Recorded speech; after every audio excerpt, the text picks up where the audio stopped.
Hi guys! So in today's video, aking share guys ang isang bagong application sa App Store guys. And opo, napakadaling applyan po ito and approved po ako sa halagang 2,000 pesos.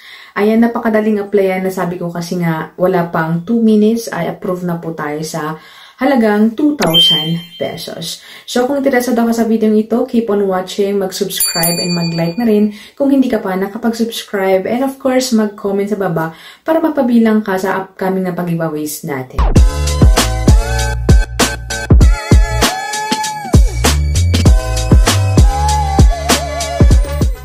So welcome and welcome back sa ating channel. So for today's video, atin nang sisilipin ang isang bagong application. So ang application na ito guys ay si Pera1. Ayan si screenshot guys. So Pera1, online mabilis cash. Quick loan app Philippines. So ang daming mabilis cash. So talagang keyword niya is mabilis cash. Kaya talagang searchable guys sa App Store. So meron silang 6.5 ratings and 4.8 stars. So 6.5 ratings meaning madami nang gumamit sa application na ito.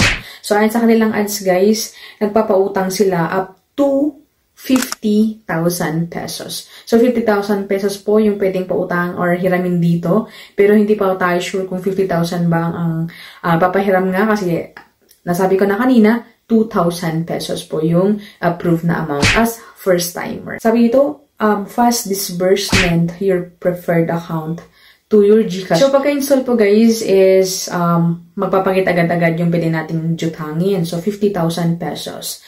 And 91 days yung loan term, 0.05% per day. So, pagka-click mo guys is talagang maakit ka guys sa magjutang. Pero magandang patapusin muna ang application or ang review na ito para makita natin kung goods or hindi ang application na ito. Hingi sila ng active phone number, magsasend sila ng OTP para makapag-create tayo ng ating account sa kanila. And then, hingi sila mga information na hindi naman madaming information.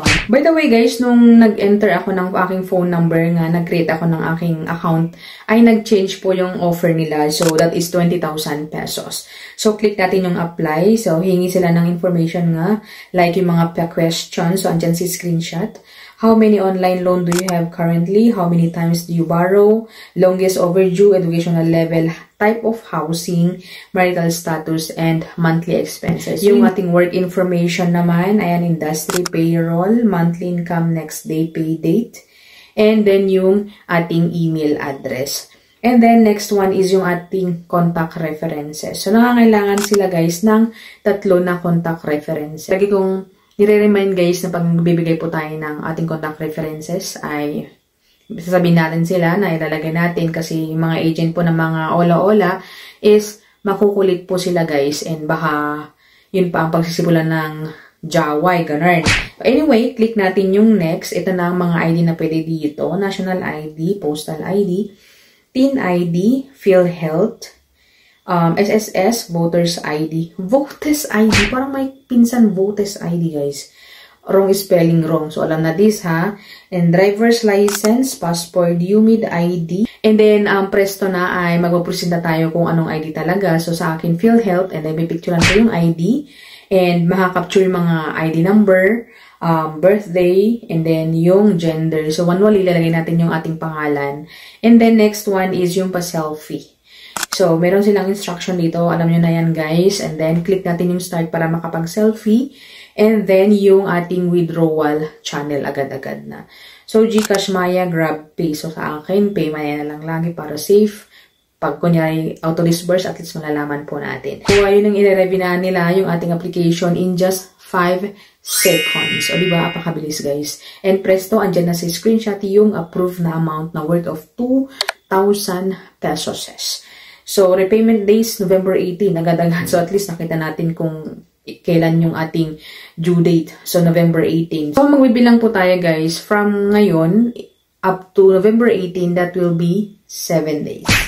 So, take note, guys, ang application na ito, 7 days po yung loan term niya.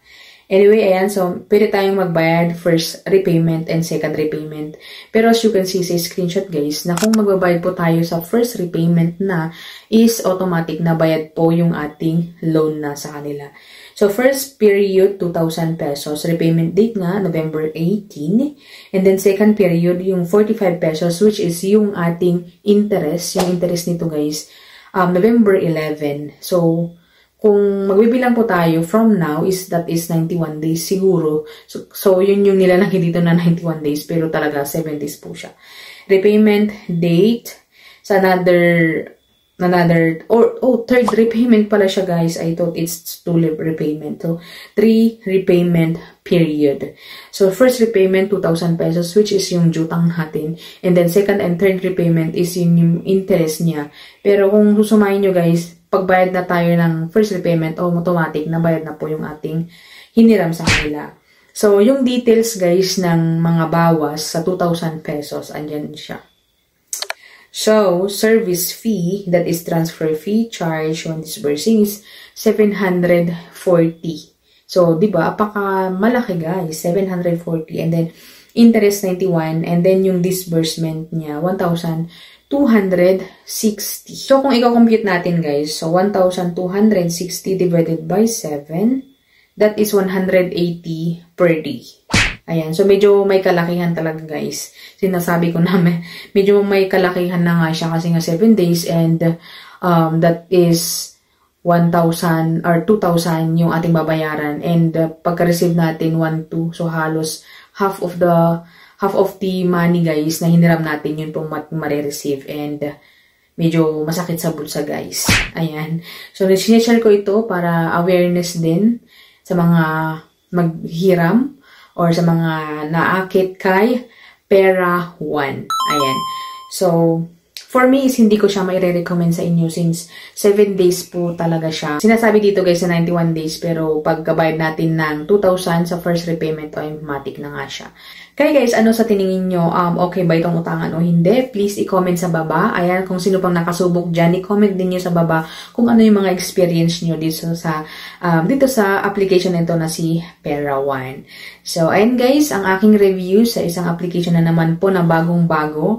Ang daming ads po sa Google Play Store. Kaya, at least ay pinakita ko sa inyo guys kung goods ba silang utangan or hindi. So, thank you for watching and see you on my next video. Bye!